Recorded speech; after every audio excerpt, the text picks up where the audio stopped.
Morning मित्रों, मैं सौरभ पांडे आपका निखिल क्लास में स्वागत करता हूं। और अभी हम लोग क्वेश्चन सीरीज यानी कि जो प्रीवियस ईयर पेपर है राजस्व लेखपाल का 2015 का, उसका पहली पाली का सेक्शन वाइज हम डिस्कस कर रहे हैं। तो अभी ग्रामीण विकास का डिस्कस हो चुका है। अब इसके बाद आपका हिंदी का है। ठीक है, हिंदी का है। देखते हैं पहला क्वेश्चन क्या है।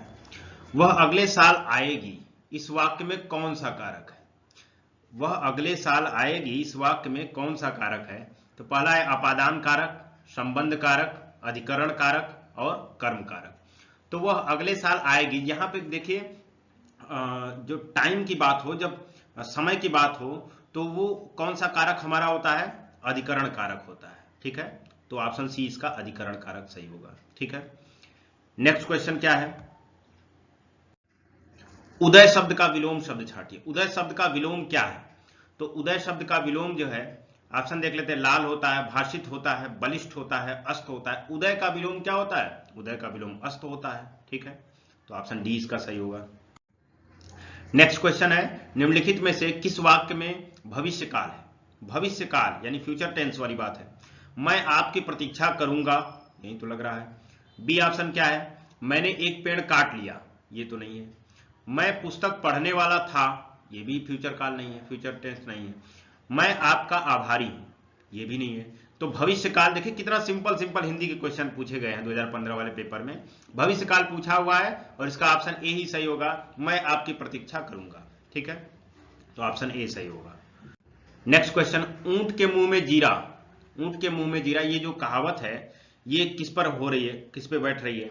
ऑप्शन ए क्या है? बहुत कम खाने वाले को बहुत कम खाने वाले को बहुत अधिक नहीं देना है। यह ऑप्शन में थोड़ी गड़बड़ी हो गई है। यहाँ क्या होना चाहिए? बहुत अधिक खाने वाले को बहुत कम देना। ठीक है, बहुत अधिक खाने वाले को बहुत कम देना। ऊंट के मुंह में जीरा नहीं होता। इतना बड़ा जानवर है ऊंट, उसके मुंह में जीरा डाल देंगे तो उसको क्या पता लगेगा?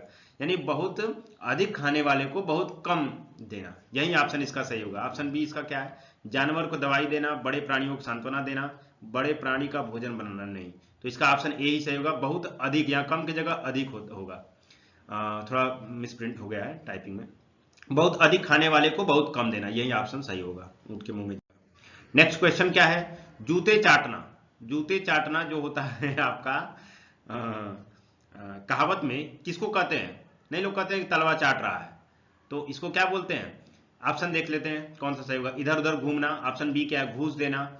ऑप्शन सी क्या है? जूते को चमकदार बनाना, चाट चाट के चमकदार बनाएंगे।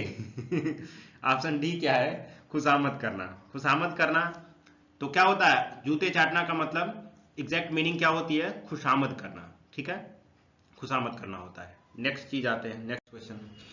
माता जी को यानी उचित शब्द का प्रयोग करना है। माता जी को थोड़ा सा क्वेश्चन में वो हो गया है, एग्जैक्ट वो टर्म चीजें नहीं लिख पाई हैं। इसमें उचित वर्ड का क्वेश्चन है। इसमें जो इन चार ऑप्शन में से उचित शब्द कौन सा प्रयोग होगा, तो उसमें क्या लिखा गया? माता जी को।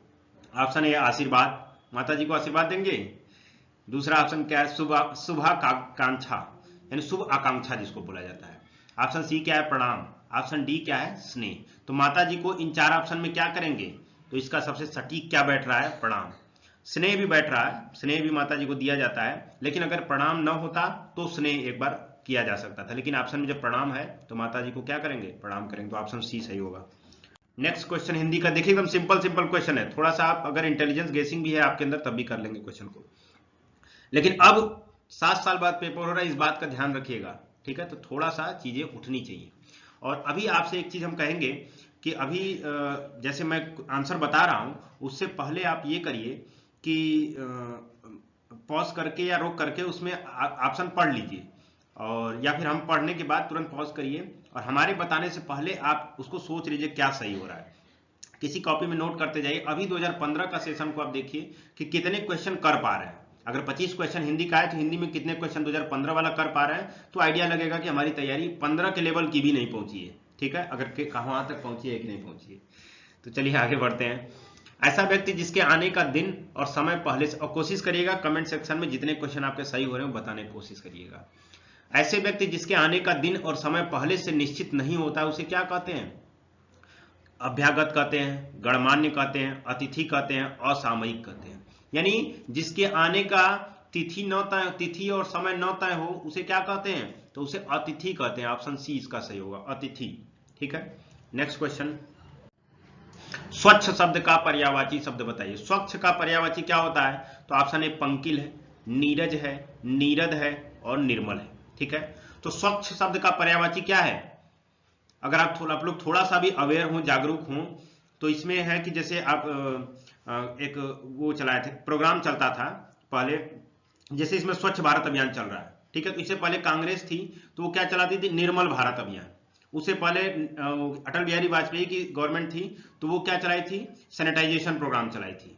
ठीक है, तो काम एक ही ऐसा पर्यायवाची है, लेकिन चीजें क्या करना है आपको कि इस चीजों को लिंक करना है। यानी स्वच्छ का क्या था? निर्मल भारत अभियान भी वही था। इसी तरीके से स्वच्छ का पर्यायवाची क्या होता है? आपका निर्मल होता है। ठीक है, नेक्स्ट क्वेश्चन पे आते हैं।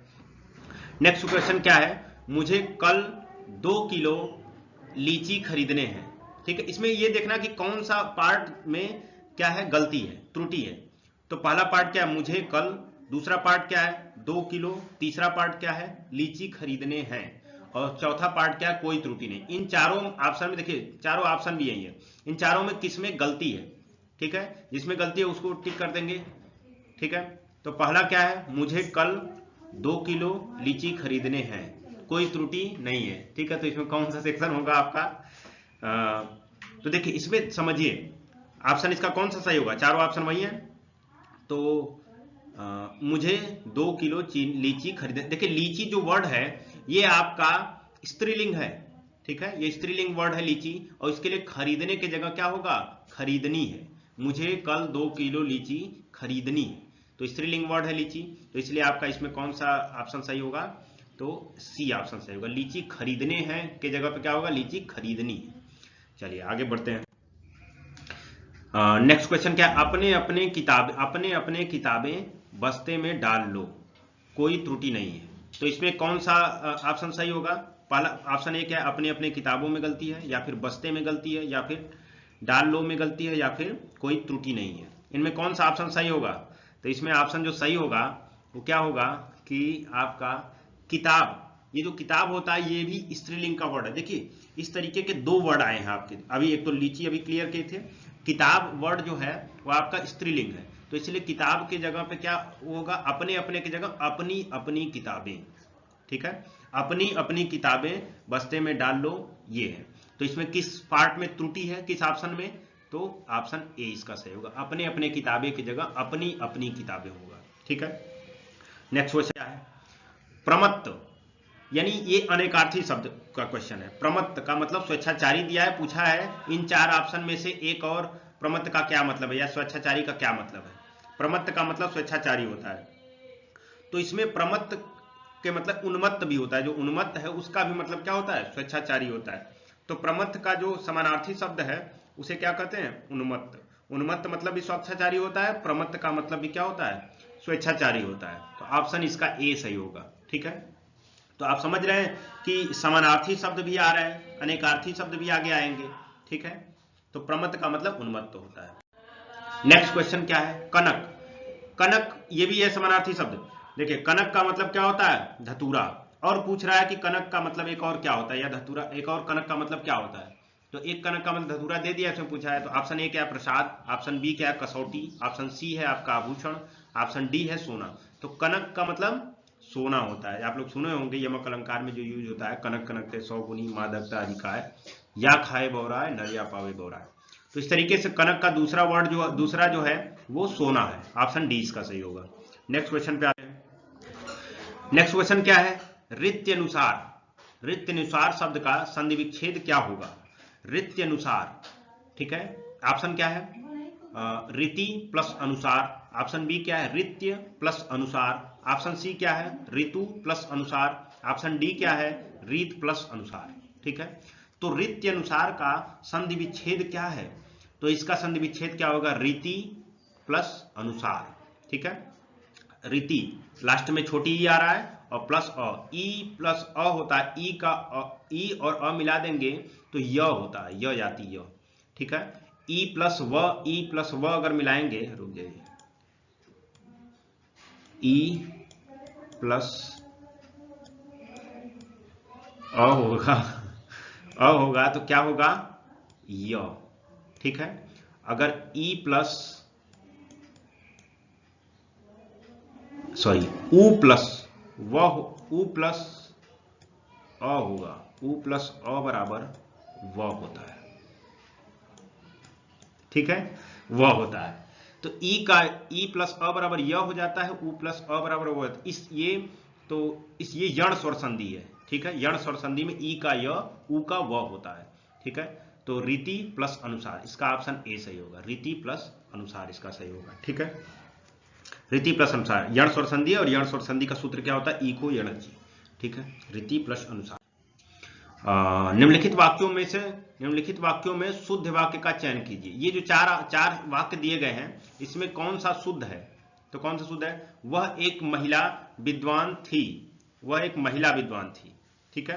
ऑप्शन बी क्या, वह एक विदुषी महिला थी। ऑप्शन सी क्या, वह विदुषी महिला थी वह। ऑप्शन डी क्या है, वह एक विद्वान महिला थी। देखिए, वह एक महिला विद्वान थी, विद्वान क्या होता है, विद्वान मेल को यानी कि पुरुष को कहा जाता है, और महिलाओं के लिए विद्वान का स्त्रीलिंग क्या होता है, विदुषी होता है। तो महिला भी है और विद्वान भी है, तो हो ही नहीं सकता है। ऑप्शन बी क्या है, वह एक विदुषी महिला है, ये कुछ ठीक लग रहा है, ऑप्शन बी विदुषी महिला है, ठीक है। ऑप्शन सी क्या, वह विदुषी महिला थी वह, फिर ये वह लगाने की क्या जरूरत है, ठीक है। ऑप्शन डी क्या कर रहा है, वह एक विद्वान महिला थी, फिर विद्वान के साथ महिला, यानी इसमें ऑप्शन बी सही होगा, वह एक विदुषी महिला है, ठीक है, थी। नेक्स्ट क्वेश्चन क्या है, निम्नलिखित वाक्यों में शुद्ध वाक्य का चयन कीजिए। ये चार ऑप्शन दिए हैं, उसमें शुद्ध वाक्य का चयन करा। वह ऑप्शन ए क्या है, वह प्रमाण सहित अपनी बात बताएगा, वह प्रमाण सहित अपनी बात बताएगा, ठीक है। ऑप्शन बी क्या है, वह सप्रमाण के साथ अपनी, सप्रमाण का मतलब ही होता है कि प्रमाण के साथ, फिर के साथ लगाने की क्या जरूरत है, सप्रमाण के साथ अपनी बात बताएगा, तो सीधे सीधे गलत हो गया। ऑप्शन सी क्या, वह प्रमाण के सहित अपनी बात बताएगा, वह प्रमाण के सहित अपना बात बताएगा। ऑप्शन डी क्या है, वह सप्रमाण सहित अपनी बात बताएगा, ठीक है। फिर सप्रमाण भी लगा दिए और सहित भी लगा दिए, तो ऑप्शन ए और सी में कंफ्यूज कर रहे हैं। वह प्रमाण सहित अपनी बात बताएगा, वह प्रमाण के सहित अपनी बात बताएगा, तो वह प्रमाण सहित अपनी बात बताएगा, ये वाला सबसे सटीक बैठ रहा है, वह प्रमाण सहित अपनी बात बताएगा, ठीक है। ऑप्शन ए सही होगा। नेक्स्ट क्वेश्चन क्या है, किसी की सहायता करने वाला, यानी वन वर्ड सब्स्टिट्यूशन, यानी कि अनेक पूरे सेंटेंस के लिए एक शब्द, वाक्य के लिए एक शब्द जो होता है उसके लिए प्रयोग करना है। किसी की सहायता करने वाले को क्या कहा जाता है, तो सहायक, सहृदय, सहचर, सहकार। तो सहायता करने वाले को हमेशा सहायक कहा जाता है। सहृदय किसको कहा जाता है, जो हृदयवान हो उसे सहृदय कहा जाता है। सहचर किसको कहा जाता है, तो जो साथ चलने वाला होता है उसे क्या कहा जाता है, सहचर कहा जाता है, ठीक है। आगे बढ़ते हैं। नेक्स्ट है भला चाहने वाला। भला चाहने वाले के लिए एक शब्द का क्या प्रयोग किया जाएगा, तो निस्वार्थ, पुण्यात्मा, हितैषी, सहायक, ठीक है। तो आपका भला चाहने वालों को क्या कहा जाता है, जो हमारा, जैसे क्या होता है कि रिश्तेदारों को क्या कहा जाता है, वो हमारे हित हैं। हित का मतलब वो हमारा हितैषी है, वो हमारा भला चाहने वाले को क्या कहा जाता है, हितैषी। तो भला चाहने वालों को आपका हितैषी हो गए, ठीक है। अगर हम बात करें निस्वार्थ की, निस्वार्थ के लिए क्या होता है, जो बिना स्वार्थ का कोई काम कर रहा हो, निस्वार्थ है। पुण्यात्मा का मतलब क्या होता है, कि जैसे कि आपका पवित्र आत्मा वाले को पुण्यात्मा कह दिया जाता है। सहायक, सहायक अभी हम लोग देखे हैं, सहायता करने वाले को सहायक कहा जाता है, ठीक है। तो ऑप्शन इसका भला चाहने वाले को हितैषी कहा जाता है। नेक्स्ट क्वेश्चन पे आते हैं। अखिया हरि दर्शन की भूखी, कैसे रहे रूप रसराची, ए बतियां सुनी रूखी, ठीक है। यानी इस वाक्य में कौन सा रस है, ये पूछा जा गया है क्वेश्चन। अखिया हरि दर्शन की भूखी, ठीक है। जो ये आपका सूरसागर की पदावली है, ठीक है। इसमें क्या कहा जा रहा है कि जो गोपियां हैं वो भगवान का दर्शन करने के लिए विरह में क्या है, व्याकुल है, हरिदर्शन की भूखी है। कैसे रहें रूप रसराची, ये बतियां सुन रूखी। यानी कि यहाँ पे अगर देखेंगे तो वीर रस का भाव आ रहा है, नहीं आ रहा है, ठीक है। वियोग श्रृंगार रस थोड़ा आ रहा है। शांत रस का भाव वो भी कोई खास नहीं है। संयोग श्रृंगार रस, देखिए दो में एक या तो वियोग श्रृंगार रस में दो हो गया, वीर रस है ही नहीं, शांत रस हो सकता है थोड़ा बहुत, और संयोग श्रृंगार रस है नहीं। तो वियोग श्रृंगार रस है कि शांत रस है, तो यहाँ पे हरि दर्शन की भूखी इंतजार कर रही हैं दर्शन नहीं हो रहा, यानी वियोग की अवधारणा वहां पे निकल के आ रही, तो वियोग श्रृंगार रस यूज होगा, तो ऑप्शन 20 का सही होगा। ये सब थोड़ा सा अपने से भी अगर चीजों को करेंगे तो हो जाएगा, बहुत कठिन क्वेश्चन नहीं है, लेकिन हमारे आंसर बताने से पहले आप खुद उस पर पहले अपना सोचिए, उसके बाद देखिए सही हो रहा है गलत हो रहा है। विद्वान शब्द का स्त्री, देखिए विद्वान शब्द का स्त्रीलिंग क्या होगा, यही क्वेश्चन पूछा है, विद्वान शब्द का स्त्रीलिंग क्या होगा, तो विदुषी, विद्वंती, विद्यामती, विद्यावंती। अभी हम लोग देखे थे विद्वान शब्द का, जब समझाए थे उस क्वेश्चन को तो उसमें बताए थे कि विद्वान शब्द का विदुषी होता है स्त्रीलिंग, ठीक है। निम्नलिखित शब्दों में से तद्भव शब्द का चयन कीजिए। तद्भव शब्द, तद्भव शब्द का मतलब क्या होता है, यानी जो हमारे यहाँ जो हिंदी में बोला जाता है, ठेठ भाषा में बोला जाता है, उसको तद्भव यानी हल्का सा, और एक होता है तत्सम शब्द, यानी वो संस्कृत वाला, जो एग्जैक्ट संस्कृत वाला वर्ड है उसे तत्सम कहते हैं, यानी कि जो जेन्युइन वर्ड होते हैं। और तद्भव का मतलब थोड़ा सा उसका बिगड़ा हुआ रूप, यानी हिंदी वाला, खास करके हिंदी या ठेठ होता है। तो क्या है तद्भव शब्द, इसमें से चयन करना है कि तद्भव शब्द क्या है।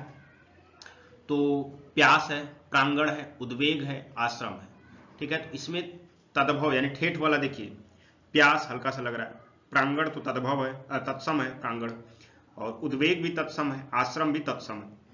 तो तद्भव शब्द इसमें क्या है, प्यास है, जो कि ऑप्शन ए सही होगा, ठीक है। प्यास का तत्सम क्या होता है, तो पिपासा होता है, प्यास का तत्सम पिपासा होता है, ठीक है। चलिए आगे बढ़ते हैं। काली घटा का घमंड घटा, उपर्युक्त पंक्ति में कौन सा अलंकार है। काली घटा का घमंड घटा, कौन सा अलंकार पूछ रहा है। देखिए घटा वर्ड जो दिख रहा है दो बार दिख रहा है, घटा वर्ड क्या हो रहा है, दो बार दिख रहा है। एक है यमक अलंकार, अभी हम लोग कनक कनक थे सौगुनी वाला उदाहरण भी देखे थे, कि जब एक ही वर्ड दो बार आए, अगर उनका अलग अलग अर्थ हो, दोनों वर्ड बार अलग अलग अर्थों में प्रयोग किया गया हो, तो वहां पे कौन सा अलंकार होता है, यमक अलंकार। देख लेते हैं, काली घटा, ऑप्शन देख लेते हैं पहले, यमक, उपमा, उत्प्रेक्षा और रूपक, यमक है इसमें। तो घटा, काली घटा, घटा का मतलब एक पहले घटा का मतलब है बादल, यानी काला बादल, काली घटा कह दिया गया। उसका घमंड घटा, यानी घमंड घट गया, कम हो गया, इस घटा का मतलब क्या है, कम हो गया, और काली घटा का मतलब काला बादल। तो एक ही वर्ड है, घटा वर्ड है, उसका दो बार दो अर्थों में यूज हुआ है, इसमें कौन सा ऑप्शन सही होगा, ऑप्शन ए सही होगा, यमक अलंकार। एक ही वर्ड जब दो बार है, दोनों वर्डों का अर्थ अलग अलग हो। चलिए नेक्स्ट क्वेश्चन देखते हैं। चाकू शब्द का बहुवचन क्या होगा, चाकू, चाकू का बहुवचन क्या होगा, चाकुएं, चाकू, चाकू, चाकू। तो एक चीज जानिए, जब भी आकारांत यानी जिनके अंत में अ आए, आकारांत, आकारांत जिनके अंत में आ आए, इकारांत यानी छोटी जिनके अंत में ई आए, या उकारांत, अकारांत, आकारांत, इकारांत, उकारांत, ये जो होते हैं अंत में आ उ ये आए, अगर ये पुल्लिंग हो, पुल्लिंग का मतलब मेल हो, पुल्लिंग हो, तो इनका एक वचन और बहुवचन समान होता है, ठीक है। तो क्या है, चाकू, लास्ट में ऊ आ रहा है ना, बड़ा ऊ, चाकू, तो उकारांत ये होगा, और चाकू क्या है, एक पुल्लिंग वर्ड है, तो इसका एक वचन और बहुवचन क्या होगा, समान होगा, तो ऑप्शन डी इसका सही होगा। जैसे एग्जांपल के तौर पे हम देखते हैं, जैसे आदमी, आदमी पुल्लिंग है एक, तो लास्ट में इकारांत आ रहा है, आदमी, म पे ई की मात्रा, तो इकारांत हो गया। जैसे हम कहते हैं कवि, ठीक है, बालक, ये सब क्या होंगे, इसका एक वचन बहुवचन सब समान होगा, आदमी का आदमी होता है, बालक का बालक होता है, कवि का कवि ही बहुवचन होगा। तो आकारांत, इकारांत, उकारांत अगर लास्ट में आए, उनका एक वचन और बहुवचन क्या होता है, समान होता है, तो इसका चाकू ही होगा। नेक्स्ट क्वेश्चन, त्रिवेणी शब्द में कौन सा समास है, त्रिवेणी शब्द में कौन सा समास है। तो कर्मधारय, बहुव्रीहि, द्विगु, द्वंद्व। देखिए त्रिवेणी, यहां सबसे पहले द्विगु का तो सबसे अच्छा चीज है कि अगर संख्यावाचक संख्या शब्द आ जाए तो वहां पे सीधे सीधे द्विगु लगा जाता है, द्विगु समास। त्रिवेणी में कौन सा समास है, द्विगु समास है, संख्यावाची वर्ड है। निम्नलिखित विकल्पों में से तत्सम शब्द का चयन कीजिए।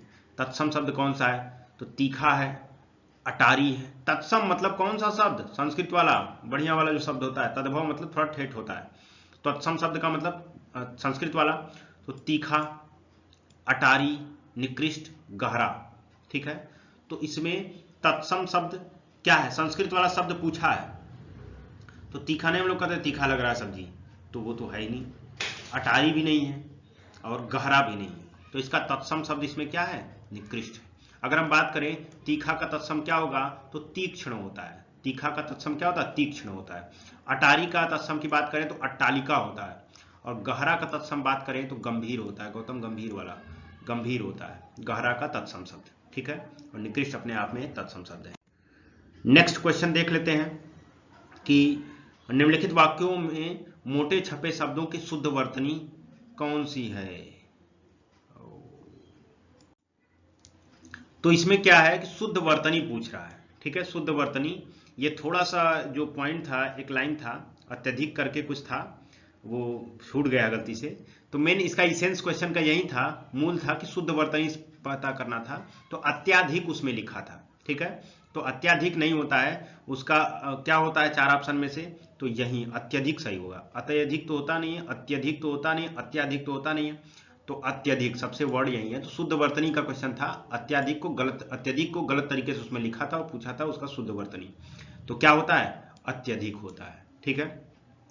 तो चलिए, ये था आपका जो 25 क्वेश्चन थे आपके हिंदी सेक्शन के, और इसके बाद हम जीएस का सेक्शन लेके आएंगे, जो कि राजस्व लेखपाल की प्रथम पाली का जीएस सेक्शन, ठीक है। Thank you.